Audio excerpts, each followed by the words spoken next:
Hey everyone, I'm Raylen. And I'm Jackson. And this is the 4th episode of Studying Abroad 101. For today's episode, we're going to be talking about how to fit into the culture that you're going to be studying abroad in. So that way you don't stick out like a sore thumb. For your trip, I think it's best to research cultural norms and cultural things that happen in your host country so that you can adjust and fit into their culture.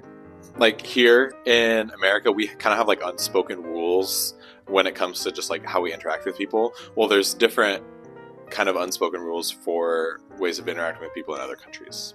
For example, when I was in Spain, a lot of people would think that like at least with students, we all thought like people were fighting or arguing, but they were just normally they were just having a conversation, but it was just so loud. It was and everyone would be like, and I think we eventually I adjusted to it. I was like, no, they're not arguing, they're just, but it took our professors, our instructors, to be like, guys, this is normal. So it's just they're very passionate about what they're talking about. And this could just be as simple as Googling social faux pas in blank. Let's look one up. Let's try it out. Let's check it. Pull out the computer. Okay. So we looked up faux pas in French, and this one says speaking too loudly when other people are around. This says this applies mainly to the northern half of France. It's normal to be loud in the south of France.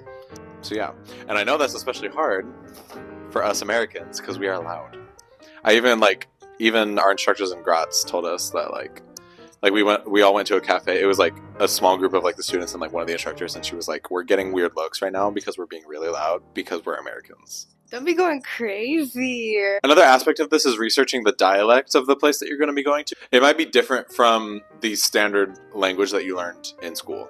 Definitely, if you're going to Spain, a lot of our classes are basically based on Latin American Spanish rather than the European Spanish. So, you have to prepare for it a little bit. I think a lot of people, I'm going to another episode right now, but I think a lot of people think that the program is just the duration of the program. No, it's a before and after. You got to prepare before the trip as well. Yeah. So, these things that we're talking about are going to help you prepare for the trip. Also, for example, in Austria, you won't hear Guten Tag said as much. They usually say Grüß Gott, but that's a southern thing. That's a southern of Germany thing, but it's mostly all of Austria. You'll hear Grüß Gott. So you're going on a trip, so make sure you're dressing appropriately for your trip. So make sure you're being conscious of how you're dressing in these different areas. Yeah.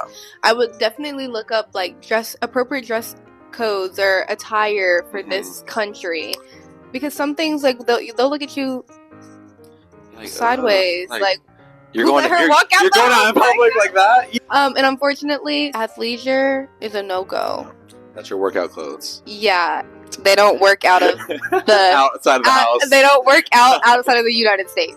And that's and also another thing that you can talk about, which we talked about in our last episode, was reaching out to your host family. Mm-hmm. Is you can ask what people typically wear, so that you can know what to pack, because you don't want to pack a bunch of stuff that isn't really socially acceptable to wear. Yeah, and then look like a fool. Yeah.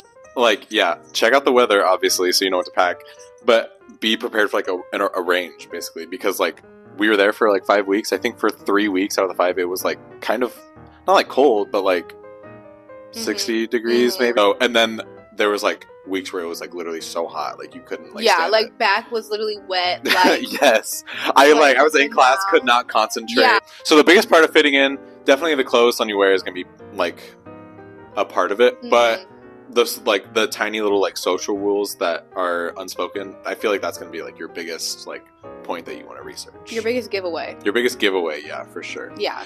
And of course your accent is going to be a very big giveaway, but that's something that you can practice. It's kind of hard to learn the social etiquette rules while you're there. I feel it's best to research them and go into the experience having at least some level of baseline knowledge. These things you'll learn as you go, but it's definitely nice to like you said, prepare. And it won't be as culturally shocking as well. Yeah. Especially if you read about it. Once you get there, you're going to be shocked about everything. Mm-hmm. You're going to land and you're going to hear the language being spoken around you all the time, and it's going to be shocking. Doing a little bit of research can help that shock be less stunning, basically, I guess. Brutal. Yeah, brutal.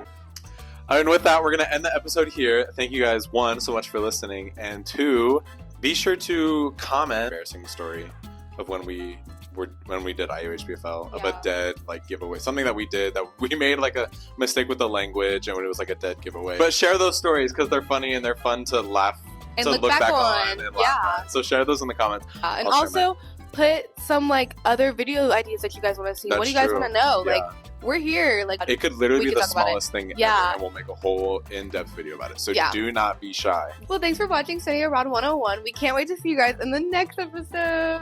Bye.